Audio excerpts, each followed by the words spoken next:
کے اس عظیم الشان اجلاس میں اور 26 جنوری کی اس تاریخ کو جب کہ سارا ملک آزادی کی خوشیاں منا رہا ہے کہ آج کے دن ہمارے ملک ہندوستان کو انگریزوں کی غلامی سے نجات ملی تھی، اس یادگار اور تاریخی دن کی مناسبت سے ہمیں آپ کے سامنے گفتگو کرنے کے لیے جو موضوع دیا گیا وہ موضوع ہندوستان کی جنگ آزادی میں مسلمانوں کا رول اور مسلمانوں کا کردار ہے۔ نوجوانان اسلام ہر سال 26 جنوری کی تاریخ آتی ہے تو 26 جنوری کی مناسبت سے اس موضوع پر کہیں نہ کہیں جمعاتی خطبوں میں یا پھر اس طرح کے دوسرے پروگراموں میں بولا جاتا ہے، مسلمانوں کے کردار پر روشنی ڈالی جاتی ہے۔ سبب کیا ہے؟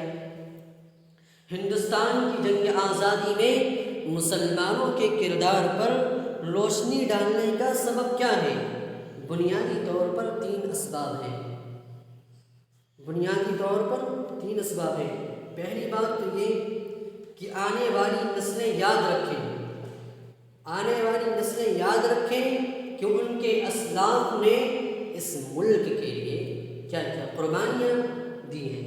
دوسرا سبب یہ ہے کہ ہندوستان کی تاریخ کے اس روشن باب کو مستقبل کی تاریخ یاد رکھے، اس لیے کہ اس ملک میں تاریخ بنانے والے، تاریخ کو مس کرنے والے، تاریخ کو بگاڑنے والے، تاریخ کو مٹانے والے اور تاریخ کو بدلنے والوں کی کوئی بھی کمی نہیں ہے۔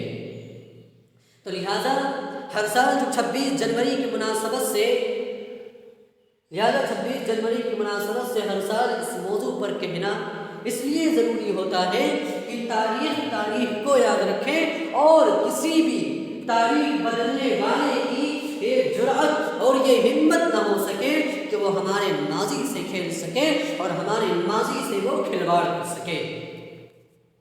اور حضرات، تیسرا سبب جو ہر سال 26 جنوری کی مناسبت سے کہا جاتا ہے وہ یہ ہے کہ اس ملک کے وہ فرقہ پرست جو رہ کر اس ملک سے اسلام کو مٹانے اور مسلمانوں کو ختم کرنے کی بات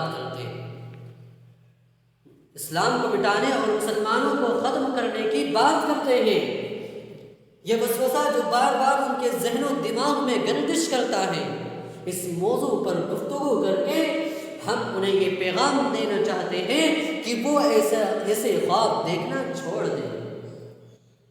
یہ سرزمین اور یہ آسمان، یہ ملک اسلام کے بغیر بے نور ہو جائے گا۔ اگر مسلمان کو اس ملک سے نکالا جائے گا تو یہاں کی سرزمین روئے گی اور ڈھونڈے گی اور تلاش کرے گی، فریاد لگائے گی کہ وہ مسلمان کہاں چلا گیا جس نے اپنے خون سے مجھے سینچا تھا۔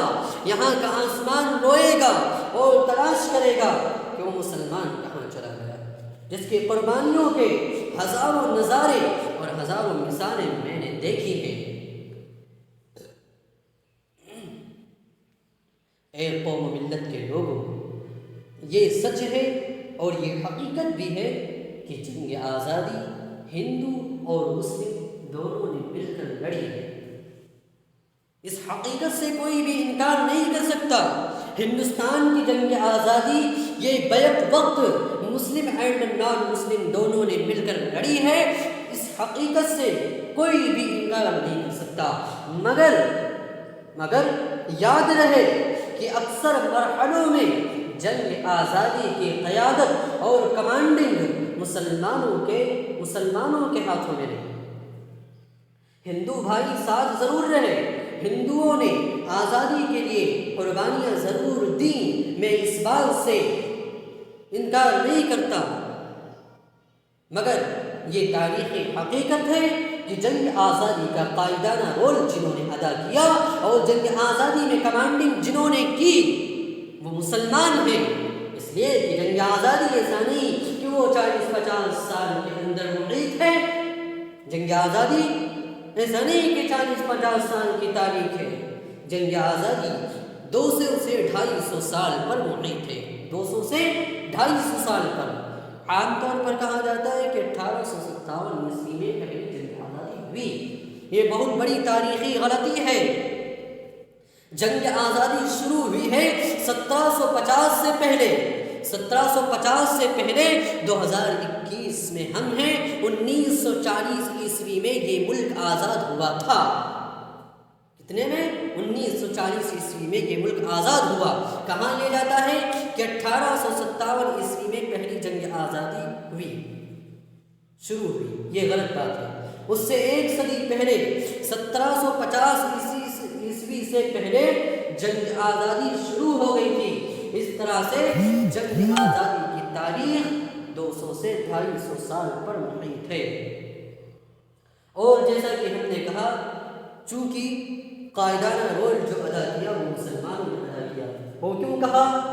اس لیے کہ انگریزوں کا پہلا ٹارگٹ جو تھے وہ اس ملک کے جانشین مسلمان تھے۔ انگریز نے اس ملک سے جو حکومت چھینی وہ مسلمانوں سے چھینی۔ ایسٹ انڈیا کمپنی کے حوالے سے انگریز کاروبار کے لیے ملک ہندوستان میں داخل ہوا، اور داخل ہو کر دھیرے دھیرے اس ملک کے تخت و تاج پر قبضہ کیا۔ تو انگریز نے جن سے حکومت لی، اپنا اقتدار چھینا، وہ اس ملک کے مسلمان تھے۔ انگریز کا پہلا ہدف مسلمان، پہلا ٹارگٹ مسلمان۔ یہی وجہ ہے کہ جہاد آزادی کے سلسلے میں ابتدائی کوششیں جتنی بھی ہوئی وہ سب مسلمانوں کی جانب سے تھیں۔ جنگ آزادی کا سور اس ملک کے جانشین مسلمانوں نے پھونکا ہے۔ یہ میں ملک کو بتانا چاہتا ہوں، یہ ملک یاد رکھے۔ جنگ آزادی کا سور اس ملک میں مسلمانوں نے پھونکا ہے، یہ ملک یاد رکھے۔ حضرات، جیسا کہ ہم نے کہا، چونکہ حکومت مسلمانوں سے چھینی گئی تھی، مسلمانوں کے اقتدار پر وہ ڈاکہ ڈال رہا تھا، اس لیے جتنی بھی ابتدائی کوششیں اس ملک میں ہوئی وہ سب کی سب مسلمانوں کی جانب سے ہوئی۔ اور تاریخ کہاں سے شروع ہوئی؟ یہ غلطی نہ کرنا کہ جنگ آزادی کی تاریخ کو 1857 عیسوی سے شروع کریں، یہ غلطی نہ کرنا۔ یہ سیاسی غلطی تو ہو سکتی ہے، یہ غلطی ہمارے سیاستدان کر سکتے ہیں، ہم یہ غلطی نہیں کریں گے۔ ہم جنگ آزادی کی تاریخ کو کہاں سے شروع کریں گے؟ شاہ ولی اللہ محدث دہلوی رحمۃ اللہ علیہ سے شروع کریں گے۔ سب سے پہلے انگریز کے خلاف ذہن سازی کا کام شروع کیا، اور شاہ ولی اللہ کی وفات کے بعد شاہ ولی اللہ محدث دہلوی رحمۃ اللہ علیہ یہ جذبہ وراثت میں اپنے فرزندوں میں دے گے، اور اس ملک میں سب سے پہلے انگریز کے خلاف جہاد کا فتویٰ دینے والے شاہ ولی اللہ کے فرزند شاہ عبد العزیز محدث دہلوی رحمۃ اللہ علیہ تھے۔ اور پھر 1750 عیسوی میں مرشد آباد اور بنگال میں علی وردی خان جو نواب سراج الدولہ کے نانا تھے، 1750 عیسوی میں علی وردی خان نے انگریزوں سے لوہا لیا، اور اس کے بعد 1799 عیسوی میں جنوبی ہندوستان میں شیر میسور ٹیپو سلطان اور ان کے والد حیدر علی نے انگریزوں سے لوہا لیا تھا۔ حیدر علی نے انگریزوں سے لوہا لیا۔ 1799 عیسوی کے بعد 1825 عیسوی تحریک شہیدین سید اسماعیل شہید رحمۃ اللہ علیہ اور سید احمد شہید رحمۃ اللہ علیہ کی تحریک میں انگریزوں کے خلاف جنگ آزادی کے لیے جہاد کی روح پھونک دی۔ تحریک شہیدین کے نتیجے میں سارا ملک اور سارے ملک کے مسلمانوں کے اندر انگریز سے جہاد کرنے کا جذبہ پیدا ہو گیا۔ اور حضرات، سچ ہے کہ ہم نے ہمیشہ شکست کھائی ہے اپنوں سے، غیر نے ہمیں شکست نہیں دی ہے۔ ہم نے ہمیشہ اپنوں سے شکست کھائی ہے، ہم نے ہمیشہ ان منافقوں سے شکست کھائی ہے جو ہماری صفوں میں رہتے ہوئے گھر کا بھیدی لنکا ڈھائی کا کردار ادا کرتے ہیں۔ 1940 عیسوی میں یہ ملک آزاد ہوا۔ اس ملک کی آزادی کو ابھی صرف 60-70 سال گزرے ہیں۔ اے میرے قوم ملت کے لوگوں، یقین کرو یہ ملک 200 سال پہلے آزاد ہو گیا ہوتا، یہ ملک 200 سال پہلے آزاد ہو گیا ہوتا اگر بنگال میں نواب سراج الدولہ کے ساتھ میر جعفر کی بغاوت نہ ہوتی، اگر میسور میں ٹیپو سلطان کے ساتھ میر صادق کی بغاوت نہ ہوتی، اگر تحریک شہیدین کے ساتھ افغانستان کے سرحدی لوگوں کی بغاوت نہ ہوتی، تو آزادی کا سورج 200 سال پہلے طلوع ہو گیا ہوتا۔ اور میرے دوستوں، اگر بہار میں بیگم حضرت محل کے ساتھ نیپال کے دجالوں کی بغاوت نہ ہوتی تو یہ ملک 200 سال پہلے آزاد ہو گیا ہوتا۔ مگر ان غداروں نے، ان منافقوں نے، ان خائنوں نے سبحان اللہ انگریز کے ساتھ تال میل کر کے اپنے ضمیر کا سودا کیا تھا، اپنے ضمیر کو بیچا، اپنے ایمان کو بیچا۔ حضرات، آزادی کی منزل تک یہ ملک ایسے نہیں پہنچا۔ آزادی کا یہ راستہ اتنا آسان نہیں تھا جتنا کہ آپ سوچتے ہیں۔ اس ملک کا مسلمان، اس ملک کا ہندوستانی یاد رکھے کہ آزادی کی منزل تک پہنچنے کے لیے خون کے دریا اس نے طے کیے ہیں، خون کے دریا اس نے طے کیے ہیں، قید و بند کی صعوبتیں اس نے برداشت کی ہیں، قید و بند کی صعوبتیں اس نے جھیلی ہیں، کالا پانی کی آزمائش کا سامنا کیا ہے، تخت دار پہ چڑھایا گیا ہے اور جائیدادیں ضبط کی گئی ہیں، اور 200 سال کی یہ تاریخ لہو سے بھری ہوئی تاریخ ہے، 200 سال کی یہ تاریخ خون سے رنگین تاریخ ہے۔ اللہ اکبر! تاریخ بتاتی ہے کہ جب کبھی تخت دار نے پکارا، جب کبھی امتحانات نے پکارا، اس ملک کی آزادی کے لیے سب سے پہلے سینہ سپر ہو کر کھڑا ہونے والا اس ملک کا جانباز مسلمان تھا، اس ملک کا جانباز مسلمان تھا۔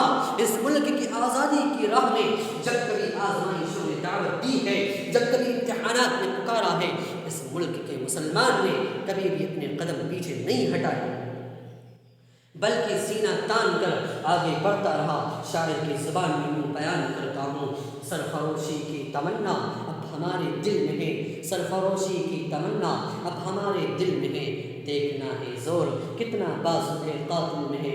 اے شہید ملک و ملت میں تیرے اوپر نثار، اے شہید ملک و ملت میں تیرے اوپر نثار، اب تیری ہمت کا چرچا غیر کی محفل میں ہے، کھینچ کر لائی ہے سب کو قتل ہونے کی امید، کھینچ کر لائی ہے سب کو قتل ہونے کی امید، عاشقوں کا آج جمگھٹ پھر تیری محفل میں ہے، وقت آنے دے بتا دیں گے تجھے اے آسماں، وقت آنے دے بتا دیں گے تجھے اے آسماں، ہم ابھی سے کیا بتائیں کیا ہمارے دل میں ہے، خون سے کھیلیں گے ہولی، خون سے کھیلیں گے ہولی گر وطن مشکل میں ہے، سرفروشی کی تمنا اب ہمارے دل میں ہے، دیکھنا ہے زور کتنا بازو قاتل میں ہے۔ کلام ایک شاعر کا ہے یہ، الفاظ ایک شاعر کے ہیں، مصرے ایک شاعر کے ہیں، اشعار ایک شاعر کے ہیں، لیکن جذبات سارے ہندوستانی واسیوں کے ہیں۔